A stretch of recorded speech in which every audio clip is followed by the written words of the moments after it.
What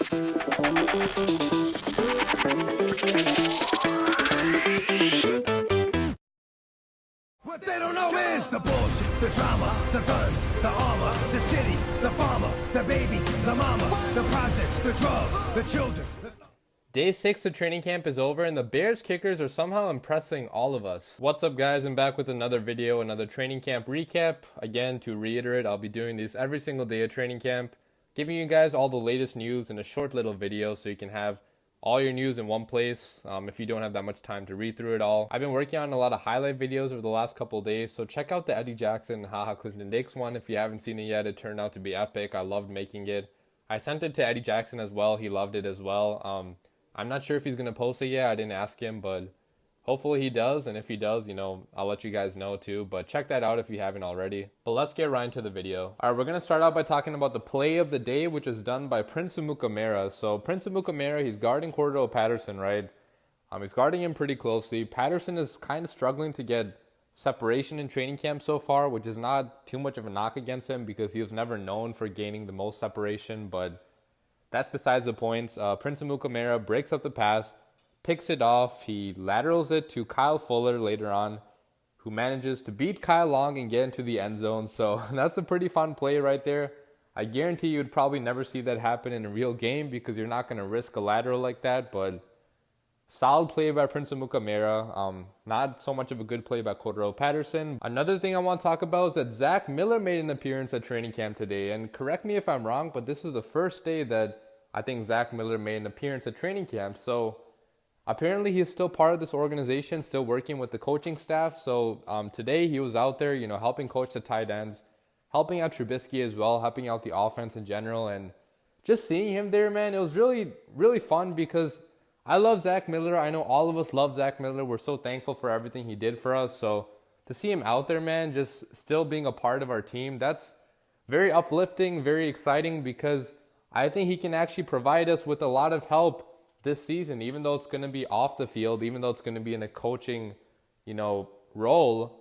He's still a very good coach. I've heard a lot of good things about him from the Bears players. They all love him. He's a motivation really because look what he's went through and he's still up here, helping us out. So I love to see Zach Miller out there still helping the Bears out in whatever role he can. I'm going to talk a little bit about the safeties now. Haha Clinton Dix and Eddie Jackson, not so much commenting on their play because it seemed to me that neither of them really made, too many incredible plays today. Eddie Jackson, as usual, is always solid, so he's always out there making a couple plays. But Haha Clinton Dix, he's still learning the defense, still getting used to everything because he just returned to, training camp 2 days ago, so he hasn't had that much time to practice yet. But I want to comment on where they've been lining up so far in Pagano's defense because we know that both Haha Clinton Dix and Eddie Jackson, they're pretty much both traditional free safeties.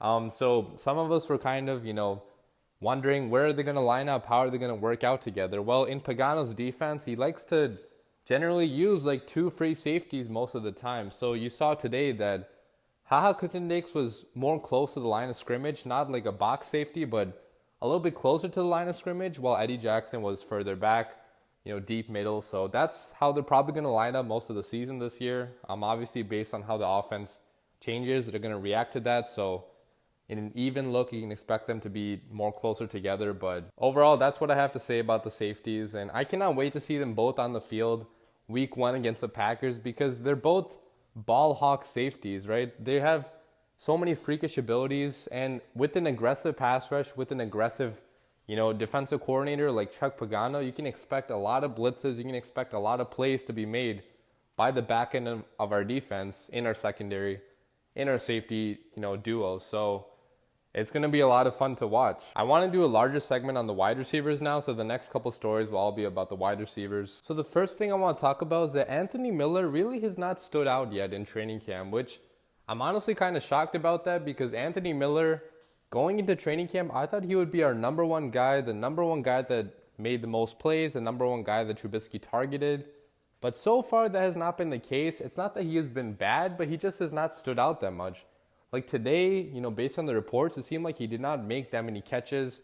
He wasn't as involved in the offense, and it's honestly nothing at all to worry about because it's only been 4 days of training camp, but it's something to maybe keep an eye on if it continues going into the next couple weeks of training camp, because he did have his shoulder surgery, so maybe that is somewhat holding him back. Probably not. That's just an assumption I'm making, which has no base on anything. So it probably has nothing to do with anything. It's probably just he just hasn't gotten a chance yet. Maybe they want to give more chances to people like Javon Wims or, other players that haven't really, carved out a role in this offense yet. So it's nothing too much to be worried about, but just something to think about. Anthony Miller so far has not done as much as other players have so far. One player that has stood out, though, on this receiving core is Javon Wims, man. I keep on bringing him up, I feel like every other, episode of the series, because I just have to. He keeps on making plays, man. Every single day in training camp, I've been hearing reports.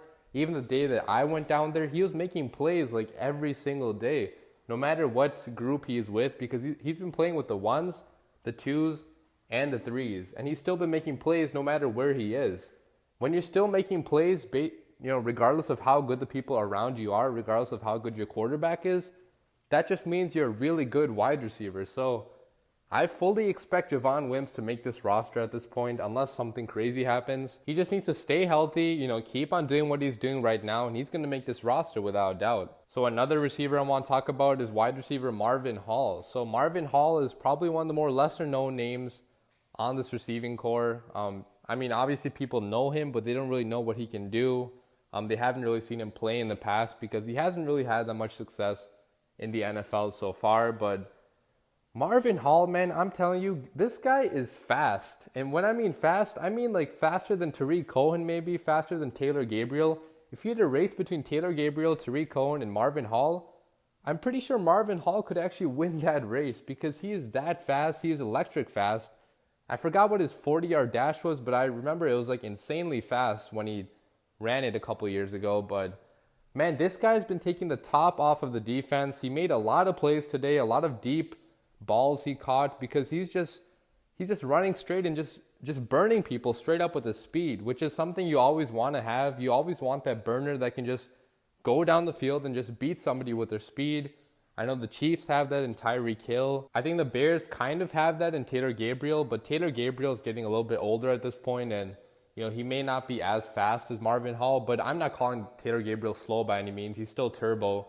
He's still super fast, so we're not going to disrespect Taylor Gabriel, but it would be nice to have a guy like Marvin Hall, but I'm not going to predict him to make the roster still because he is kind of one-dimensional in my opinion. He is not versatile as the other receivers on our receiving core are. He's mainly just a deep threat in my eyes, so if you're only doing one thing, I don't think you're going to make this receiving core because it's so stacked. You have to be talented at multiple things to make this receiving core, so I don't think he's going to make it, but maybe he can if, he keeps on making plays in training camp. Let's move over to some tight end news. So Ian Bunting, in case you guys didn't know, coming out of college, Ian Bunting was not known for his catching, receiving ability. He was more of an inline blocker. I didn't think he would be used that much in the passing game if he was used at all in training camp. But today in training camp, Ian Bunting really impressed. He made a lot of catches.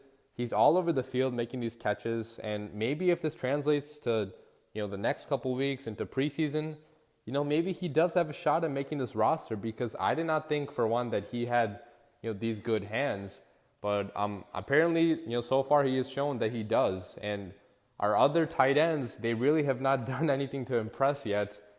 Trey Burton has just been so-so, and obviously Adam Shaheen has just been injury prone. He hasn't even practiced that much, so maybe Ian Bunting does have a chance of making the roster. Let's talk more about Trubisky now. I know in the last episode I said that Trubisky really struggled. He was not making that many accurate passes. He was struggling a lot in the rain.